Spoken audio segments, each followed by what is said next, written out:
warahmatullahi wabarakatuh. Salam sejahtera untuk kita semua. Perkenalkan, saya Nini Nuraini dari kelas 4C. Untuk mata kuliah kepemimpinan ini, izinkan saya untuk menyampaikan materi mengenai peran manajerial dalam pengambilan keputusan. Nah, apa saja sih peran seorang manajer? Menurut Henry Mintzberg, peran seorang manajer itu terbagi menjadi 3 peran penting. Yang pertama ada peran hubungan antar pribadi atau interpersonal role, yang kedua hubungan informasional atau informational role, dan yang ketiga peran pengambilan keputusan atau decision making role. Nah, dari ketiga peran penting ini terbagi lagi menjadi beberapa peran.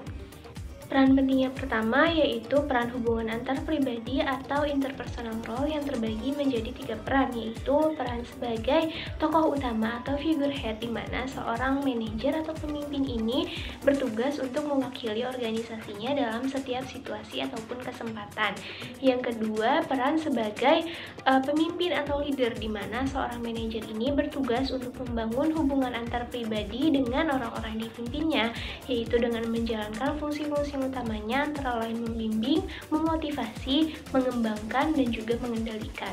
Yang ketiga, peran sebagai penghubung atau liaison manager, di mana seorang pemimpin ini bertugas untuk berinteraksi dengan staf, kolega, dan individu lain di luar organisasinya untuk mendapatkan sebuah informasi.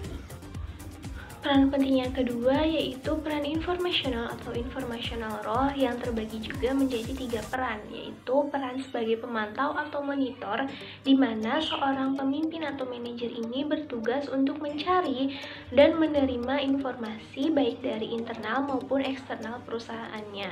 Nah, dengan memiliki peran ini, seorang manajer itu dapat memiliki pemahaman menyeluruh tentang lingkungannya, sehingga seorang manajer ini dapat menilai operasional dari perusahaannya.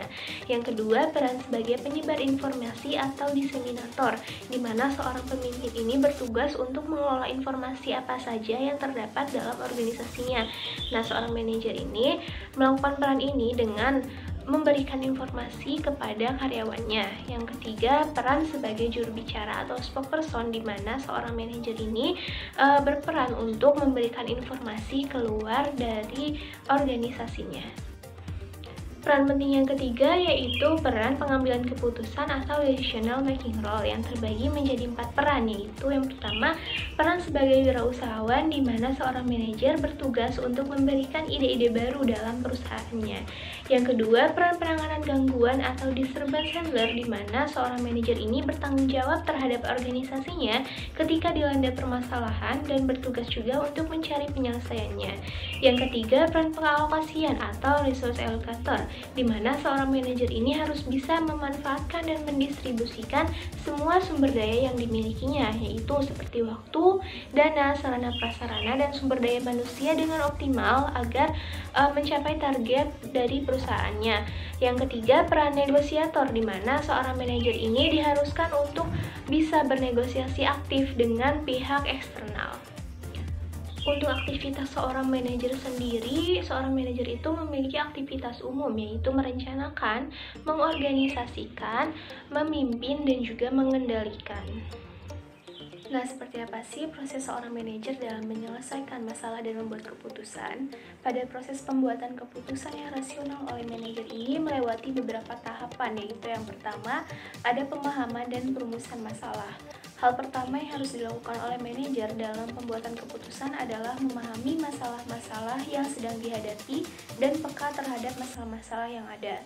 Setelah masalah telah dipahami dengan baik, selanjutnya adalah menentukan bagian-bagian masalah mana yang harus dipecahkan. Para manajer dapat mempermudah identifikasi masalah dengan cara sistematik, seperti menguji hubungan sebab dan akibat. Tahap yang kedua adalah pengumpulan dan analisis data yang relevan. Setelah manajer menentukan dan merumuskan masalah, mereka harus mulai memutuskan langkah-langkah selanjutnya.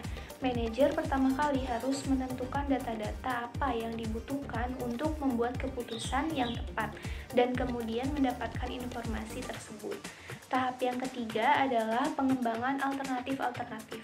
Pengembangan sejumlah alternatif ini memungkinkan manajer menolak kecenderungan untuk membuat keputusan terlalu cepat dan membuat lebih mungkin pencapaian keputusan yang efektif. Tahap yang keempat adalah evaluasi alternatif-alternatif. Setelah manajer mengembangkan alternatif-alternatif yang tadi, mereka ini harus mengevaluasinya untuk menilai efektivitas setiap alternatif. Efektivitas ini dapat diukur dengan dua kriteria, yaitu apakah alternatif tersebut realistik bila dihubungkan dengan tujuan dan sumber daya organisasi atau perusahaan, dan seberapa baik alternatif ini akan membantu pemecahan masalah. Tahap yang kelima adalah pemilihan alternatif terbaik. Tahap kelima ini pembuatan keputusan merupakan hasil evaluasi berbagai alternatif.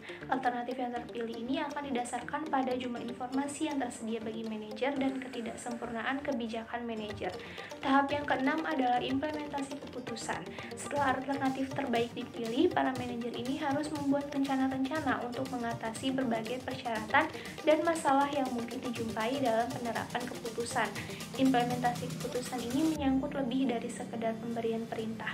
Manajer harus menetapkan anggaran atau jadwal rencana kegiatan, mengadakan dan mengalokasikan sumber daya yang diperlukan, serta menugaskan tanggung jawab dari wewenang pelaksanaan tugas-tugas tertentu. Tahap ketujuh atau tahap terakhir adalah evaluasi hasil-hasil keputusan. Implementasi keputusan yang harus dimonitor terus-menerus. Manajer ini harus mengevaluasi apakah implementasi dilakukan dengan lancar dan keputusan memberikan hasil-hasil yang diinginkan. Seperti yang kita ketahui bahwa seorang manajer tidak bisa melakukan pekerjaannya sendiri dan manajer ini membutuhkan orang lain untuk membantunya dalam mencapai keputusannya. Maka dari itu diperlukan sebuah networking. Tujuan dilakukannya networking di sini itu adalah untuk membahas masalah-masalah yang terjadi tentang klien serta dalam rangka meningkatkan pemahaman tentang kontribusi setiap anggota tim, juga melakukan identifikasi tentang bagaimana cara terbaik dalam meningkatkan mutu pelayanan terhadap klien. Nah, adapun manfaat dari networking ini diantaranya yaitu yang pertama, ada menambah serta membuka wawasan baru. Yang kedua, sebagai tempat promosi terbaik. Yang ketiga, meningkatkan pendapatan usaha. Yang keempat, kesempatan kerjasama antar bisnis akan semakin terbuka. Yang kelima, persaingan secara sehat. Yang keenam, opini yang masuk akan diperbanyak sebelum mengambil keputusan. Yang ketujuh, personal branding semakin kuat. Dan yang kedelapan, kemampuan berkomunikasi akan lebih meningkat. Selanjutnya adalah studi kasus dari BMT Mentari Kantor Cabang Pekalongan yang merupakan sebuah lembaga keuangan mikro syariah swasta. Kegiatan utama dari BMT Mentari ini adalah menghimpun dana masyarakat dalam bentuk simpanan dan deposito berjangka serta menyalurkan dana dalam bentuk pembiayaan kepada masyarakat berdasarkan prinsip bagi hasil yang sesuai dengan syariat Islam. Situasi yang terjadi di BMT ini adalah kekurangan karyawan yang berdampak pada karyawan yang melaksanakan tugasnya lebih dari satu bagian. Hal tersebut memberikan masalah, yaitu membuat kinerja karyawan menjadi kurang optimal dalam menyelesaikan tugasnya. Setelah mengetahui permasalahan apa yang terjadi di BMT ini, sang manajer melakukan perumusan masalah mengenai apa pekerjaan yang membutuhkan karyawan, karakteristik karyawan seperti apa yang dibutuhkan, dan apa dampak penambahan karyawan untuk BMT. Setelah melakukan perumusan masalah tersebut, sang manajer itu mengumpulkan data-data yang ada untuk mencari solusi yang tepat digunakan untuk menyelesaikan permasalahan yang ada. Untuk memperoleh sebuah solusi ini, manajer melakukan sebuah analisis pada setiap persoalan yang ada. Manajer melakukan sebuah pemantauan dan pengevaluasian dari hasil pelaksanaan yang telah dilakukan. Hal tersebut ini sejalan dengan teori mengenai proses pengambilan keputusan, yaitu yang pertama ada perumusan masalah, yang kedua pengumpulan dan penganalisisan data, yang ketiga pembuatan alternatif-alternatif kebijakan, yang keempat pemilihan salah satu alternatif terbaik, yang kelima pelaksanaan keputusan, dan yang terakhir ada pemantauan dan pengevaluasian hasil pelaksanaan.